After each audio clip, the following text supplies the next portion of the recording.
Salam saudara-saudara. Persiapan khotbah minggu terbaca menurut kitab Yakobus pasal 2 ayat 1 sampai 13.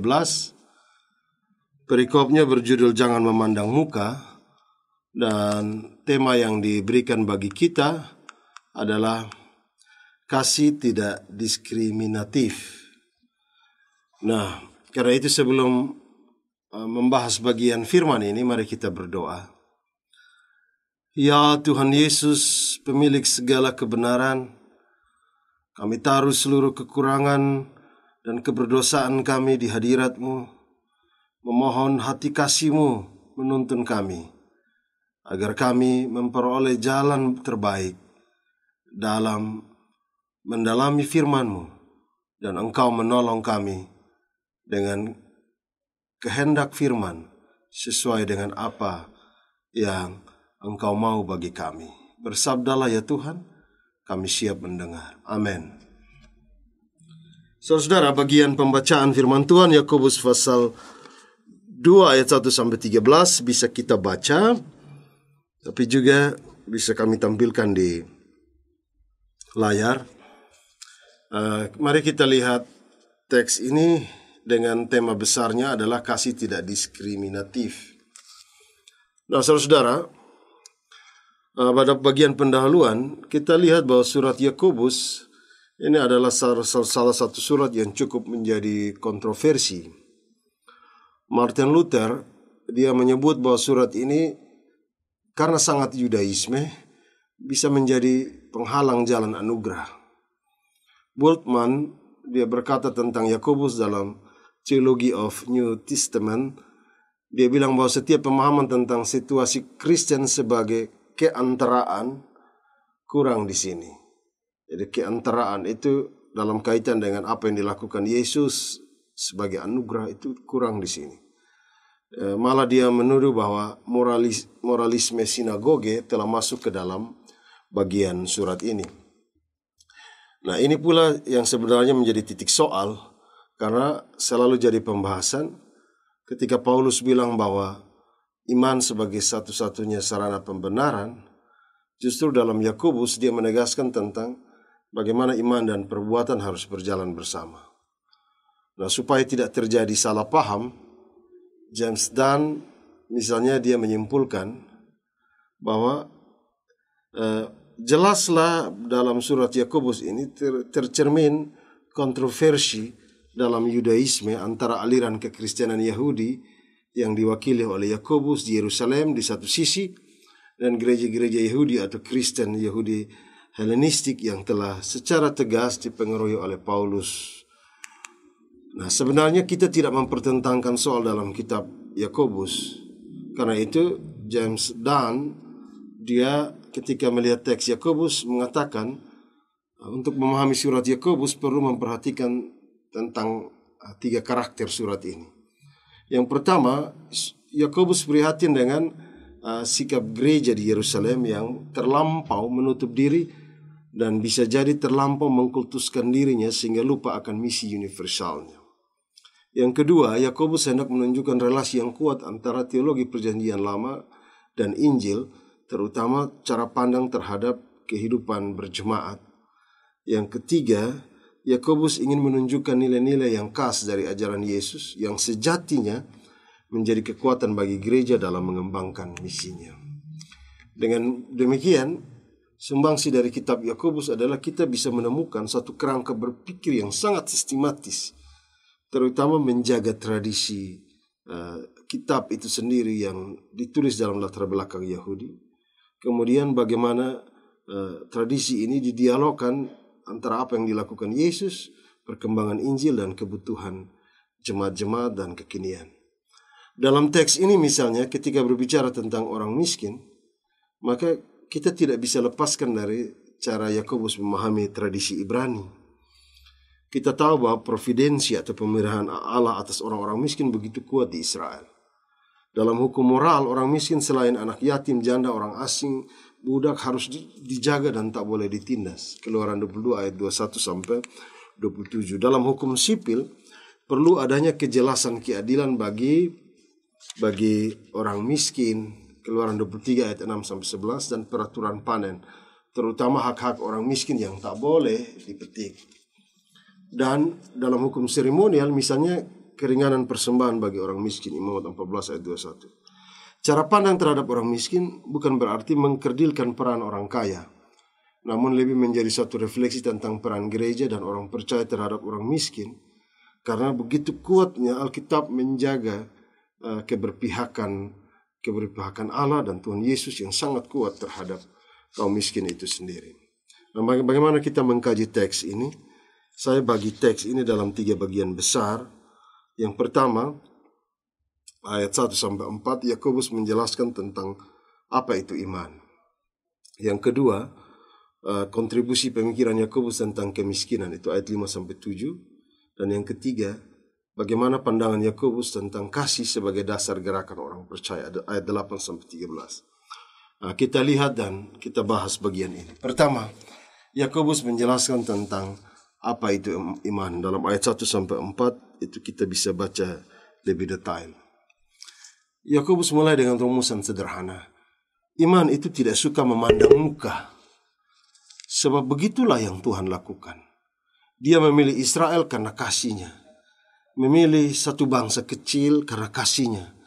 Ia memilih yang lemah dan ia selalu memilih pihak-pihak yang tidak penting. Anak-anak bungsu selalu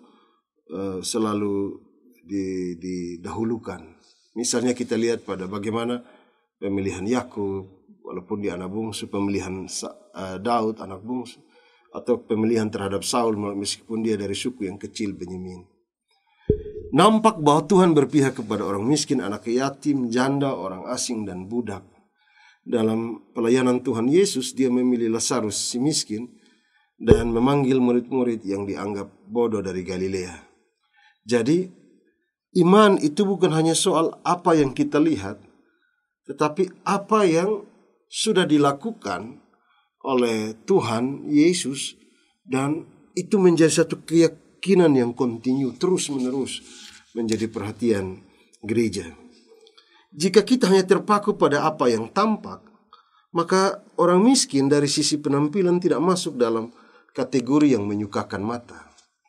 Kita harus ingat bahwa pada abad pertama hampir semua orang Kristen adalah orang miskin. Sehingga kalau ada orang kaya yang menjadi orang Kristen atau dia bertobat, maka jemaat menjadi senang sehingga mereka memperlakukannya dengan istimewa. Tetapi perlakuan istimewa itu tidak boleh membuat gereja jatuh pada upaya memandang muka atau pilih kasih. Ini sesuatu yang sangat salah dalam kehidupan berjemaat. Jadi, Yakobus sebenarnya berbicara tentang komunitas kemiskinan, di mana kekristenan itu memang dalam kondisi miskin. Dalam hal ini, jemaat perlu membedakan antara menerima anggota jemaat secara tulus dan memperlakukan seseorang secara istimewa karena kekayaannya. Nah, kata memandang muka itu diterjemahkan dari bahasa Yunani prosopolepsia. Itu merupakan gabungan dari kata prosopon, artinya wajah, dan lambano, artinya mengambil atau mengakui atau menerima. Maksudnya adalah menerima seseorang yang dikenal atau disukai. Kata ini juga bisa berarti cara pandang bias, diskriminasi, dan prasangka. Maksudnya adalah ada kecenderungan memandang muka seseorang atau memandang status seseorang, kemudian mengorbankan status orang lain. Yang jelas dalam bacaan kita, lebih memandang muka kepada orang kaya sehingga mengorbankan orang miskin. Nah, Tuhan Yesus tidak pilih kasih, dia tidak memandang muka. Ia menerima semua orang. Markus 12 ayat 14. Ia menolong bahkan orang-orang yang terpinggirkan dan yang dicap kafir ia dekati. Gereja harus menyadari ini karena gereja adalah persekutuan yang terbuka. Dengan iman yang terbuka, gereja harus siap menerima semua orang dengan segala keberadaannya. Yakobus mengandaikan tantangan bagi gereja itu seperti memandang pada orang kaya, lalu menghormati orang kaya itu dan memberi tempat yang istimewa. Dalam hal ini Yakobus tidak menyalahkan kekayaan atau orang kaya. Yakobus mengingatkan kepada gereja agar lebih berhati-hati, terutama cara pandang materialistik yang bisa merusak keberadaan dirinya. Kalau jujur, kita menemukan gereja yang cenderung sangat menekankan kemewahan dalam perkembangannya. Kita lihat ibadah dan kostum gereja begitu aduhai, padahal gereja berada di tengah dunia dengan segala pergumulan, kemiskinan, dan kekurangannya. Kadang gereja jatuh pada kemewahan dan membelanjakan kemewahan barang-barang mati yang dianggap jauh lebih penting dari kehidupan persekutuan itu sendiri. Sekarang ini saudara muncul ada istilah namanya moderasi atau satu sikap kesederhanaan, tidak berlebihan atau merendahkan sikap terhadap yang lain. Maksudnya adalah bagaimana melihat bergunanya kehadiran sang lain, orang lain dalam hidup kita. Sasaran utamanya adalah semacam pertobatan, mindset atau pertobatan cara berpikir agar kita tidak berlaku diskriminasi terhadap orang lain. Kemuliaan Tuhan Yesus tidak berkurang hanya karena ia ada dalam komunitas kemiskinan. Permata, sekalipun ia dalam debu, ia tetap permata. Demikian pula kekristenan. Harus melihat ini sebagai sesuatu yang berbeda.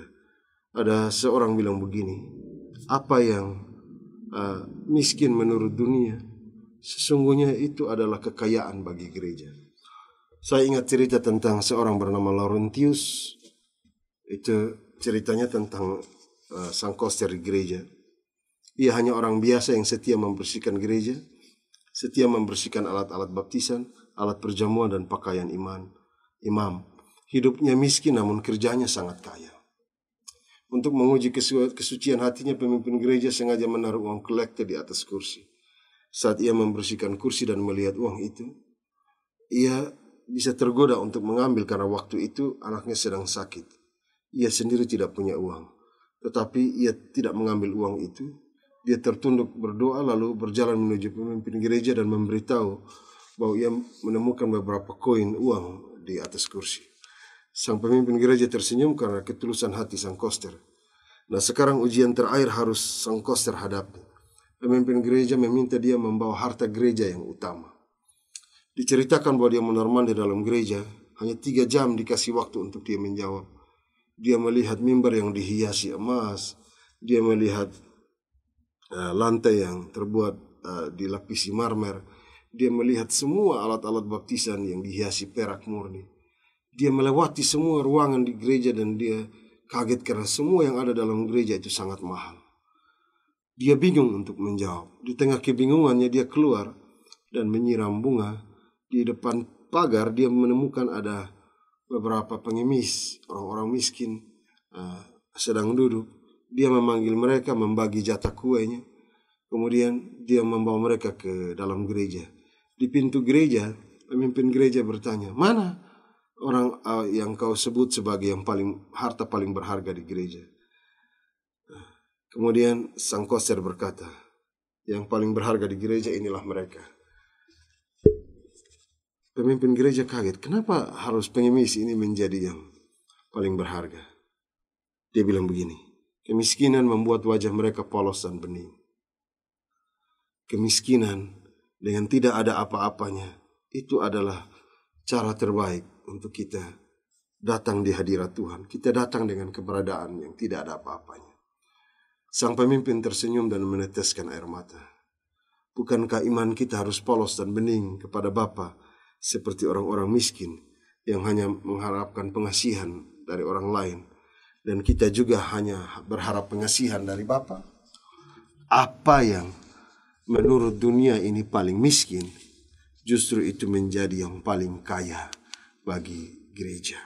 Nah, dalam kaitan dengan itu, iman yang tidak diskriminasi adalah iman yang tidak memandang muka, melihat semua orang sama, pendosa sekalipun dia ada kemungkinan untuk menjadi orang yang baik. Nah, sekarang hal kedua, kita akan lihat bagaimana kontribusi pemikiran Yakobus tentang kemiskinan ayat 5-7. Yang jelas bahwa Yakobus memiliki referensi yang kuat tentang kemiskinan. Misalnya dalam Perjanjian Lama itu disebutkan 3 kategori orang miskin. Misalnya pertama, kemiskinan secara materi, Keluaran 22 ayat 22-23, 1 Samuel 18-23. Kedua, kemiskinan berkaitan erat dengan orang yang mengalami penindasan secara sosial. Jadi kemiskinan itu terjadi lebih berat itu ketika orang merasa tidak dibutuhkan oleh orang lain. Biasanya diartikan secara figuratif, yaitu orang yang tertindas secara sosial atau miskin secara sosial. di mana orang yang mengalami penindasan secara politik, ketidakadilan hukum, serta tertekan akibat tekanan-tekanan, itu membuat dirinya merasa berada dalam tingkat kemiskinan yang paling rendah. Dan ini lebih jauh dari sekedar miskin materi, karena alat ukurnya itu soal bagaimana kehadirannya berarti bagi orang lain. Misalnya Yesaya 13 ayat 14 sampai 15, Yeremia 50 ayat 33. Ketiga, misalnya dalam Sefanya 3 ayat 12, Mazmur 69 ayat 32 sampai 33, ada yang namanya kemiskinan secara spiritual, yaitu orang-orang yang dengan kerendahan hati berani mengakui keberdosaannya di hadapan Allah. Tiga kategori ini tetap ada dalam providensi atau pemeliharaan Allah. Dan itu nyata pula dalam sikap Yesus. Dia begitu berpihak kepada orang miskin. Dia hidup dalam pergumulan orang miskin, bahkan menjadi bagian dari kemiskinan itu sendiri. Dalam kaitan dengan itu, maka tradisi iman dalam perjanjian lama dan apa yang Yesus lakukan sebagai sentral gereja mestinya membuat gereja terus memperhatikan keberadaan orang miskin. Perlakuan yang bias, diskriminasi dan prasangka terhadap orang miskin itu justru menurunkan kualitas pelayanan, dan itu bisa membawa gereja ke jalan dosa. Kemiskinan bukan beban bagi jemaat. Kemiskinan harus menggiatkan gereja untuk meningkatkan sasaran pelayanannya, sebab kehadiran gereja untuk memastikan keberhargaan mereka. Yakobus dalam teks ini rupanya sangat memperhatikan kebiasaan jemaat dan perlakuan khusus bagi orang kaya, dan ini disebutnya sebagai yang menjadi batu sandungan bagi Injil. Sesungguhnya orang miskin dipilih Allah agar mereka dapat ditolong oleh gereja, dan gereja menjalankan pelayanannya yang lebih kuat. Jika logikanya dibangun, dia kira-kira seperti ini. Pertama, orang kaya diterima di mana saja. Dengan keberadaan mereka adalah orang-orang yang bisa mempengaruhi suatu sistem sosial. Sementara orang miskin, satu-satunya tempat yang bisa mereka terima adalah gereja. Mereka kadang tidak diterima di banyak tempat. Kedua, kekristenan harus terus menjadi kaya, namun bukan kaya secara materi. Kekayaan yang dicari adalah kekayaan iman, bertumbuh dalam kasih dan kasih yang tidak diskriminatif. Jadi kemiskinan harus dilihat dari sisi yang berbeda. Dan yang ketiga, orang miskin biasanya adalah orang-orang yang tak punya alternatif dalam hidup. Alternatif mereka hanyalah Kristus, pengharapan mereka, dan gereja tidak boleh membuang mereka. Jadi Yakobus mengingatkan kebiasaan yang dibangun oleh jemaat harus dilandaskan pada firman Tuhan. Membuang muka terhadap orang miskin adalah kebiasaan di luar firman Tuhan, dan ini bahaya bagi masa depan jemaat. Hal ketiga, kita lihat bahwa ada yang disampaikan oleh Yakobus, di mana kasih sebagai dasar gerakan orang percaya, ayat 8 sampai 13. Yakobus kemudian mengingatkan apa yang dikatakan Tuhan Yesus, yaitu mengasihi orang lain seperti mengasihi diri sendiri. Saudara, secara psikologis siapapun tidak mau diperlakukan dengan sikap pilih kasih. Ada harga yang harus dibayar dari sikap pilih kasih. Jemaat akan terpecah, masing-masing membentuk kelompok yang nyaman menurut dia. Jemaat tidak lagi bergairah dalam persekutuan dan perjumpaan dengan Tuhan. Akan ada perubahan bergereja di mana semua orang akan saling menghakimi. Dan jangan lupa, Tuhan juga akan menghakimi seluruh perlakuan kita. Kita mungkin pernah mendengar kisah bagaimana Mahatma Gandhi ingin masuk gereja, namun ditolak karena pakaiannya yang sederhana. Lalu apa yang ia katakan? Saya suka Kristus, tapi saya tidak suka dengan orang Kristen. Mengapa? Karena orang Kristen tidak mencerminkan apa yang diajarkan Tuhan Yesus. Kasih harus menjadi dasar gerakan kekristenan. Lalu sekarang kita bertanya, mengapa Yakobus begitu menekankan kasih Kristus? Begini saudara, kasih itu menghindarkan kita dari dosa. Sekuat apapun manusia memberi penilaian, tentu saja penilaiannya sangat subjektif. Calvin mengingatkan kita tentang dosa membuat manusia memiliki kecenderungan jahat. Jadi apapun yang kita nilai itu sangat subjektif. Karena itu kita perlu kasih sebagai alat ukur kekuatan kita. Kasih Kristus yang membuat saya dan saudara tidak hanya menilai sesuatu yang buruk, tetapi juga melihat kemungkinan lain dari keburukan itu. Kita harus lebih melihat kasih Kristus yang kuat supaya kita terhindar dari dosa. Kemudian, kasih membuat kita melihat secara utuh.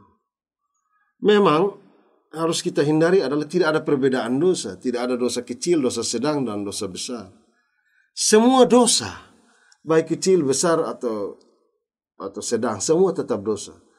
Orang melihat dengan kasih berarti bukan saja melihat kelemahan, tapi melihat kemungkinan berubah. Melihat secara utuh, bukan hanya dia melakukan dosa, tetapi juga mungkin ada hal-hal lain. Dan hal-hal lain yang mempengaruhi dosa itulah yang bisa jadi menjembatani kita untuk menyelamatkan orang lain, bukan membuatnya makin terpuruk. Kemudian kasih yang utuh memungkinkan kita memelihara kasih Kristus, dan Allah akan terus berbelas kasihan kepada kita. Betul, saudara. Kalau kita menjalankan kasih yang utuh, maka kita akan tetap jaga kasih Kristus dalam diri saya dan saudara. Karena agape itu kan suatu penjelasan kasih yang tidak diskriminatif, tidak pilih-pilih, penjelasan kasih yang tidak mengharapkan sesuatu dari apa adanya. Kemudian kita juga tidak menghakimi, kasih yang membuat semua orang punya kemungkinan berubah di dalam kehidupan ini. Nah, saudara-saudara, dengan demikian, apa aplikasi yang hendak kita sampaikan dalam persiapan kita? Apa yang dikatakan Yakobus tidak hanya terbatas pada ruang ibadah. Ini bukan hanya soal tradisi Yahudi, bukan soal apa yang dilakukan oleh Yesus, ataupun juga ini bukan hanya soal kekristenan dalam pengertian persoalan dalam persekutuan atau ruang ibadah. Sebenarnya nilai kasih juga harus kita terapkan baik di rumah, di dunia kerja, atau di mana saja. Banyak kan kejadian-kejadian yang kita lihat di rumah, ada orang tua yang menerapkan pilih-pilih kasih. Dalam dunia pekerjaan, kita seringkali terjebak pada pilih kasih hanya karena dia satu suku, atau karena dia memiliki link yang kuat, atau karena dia punya jabatan, atau karena dia berjasa. Itu semua tidak boleh membuat kita kehilangan dorongan untuk menjadikan orang lain itu sebagai bagian dari hidup kita. Hendaknya kita menjauhkan diri dari sikap memandang muka, sehingga apapun penilaian kita tetap bersumber pada kebenaran firman Tuhan. Kita tidak jatuh dalam dosa, kita tetap menjadi orang-orang yang otonom di dalam iman, sehingga iman kita terus bertumbuh. Kita tahu ada kekurangan, tapi kita juga tidak boleh terjebak menjadi hakim yang menutup pintu untuk kemungkinan orang lain menjadi baik dalam hidup ini. Mudah-mudahan firman Tuhan menolong kita. Amin. Mari kita berdoa. Terima kasih ya Tuhan untuk waktu-Mu Kau beri bagi kami. Lengkapi firman-Mu agar ketika menjadi kesaksian dapat menjadi berkat dalam pemberitaan. Dalam nama Tuhan Yesus kami berdoa. Amin.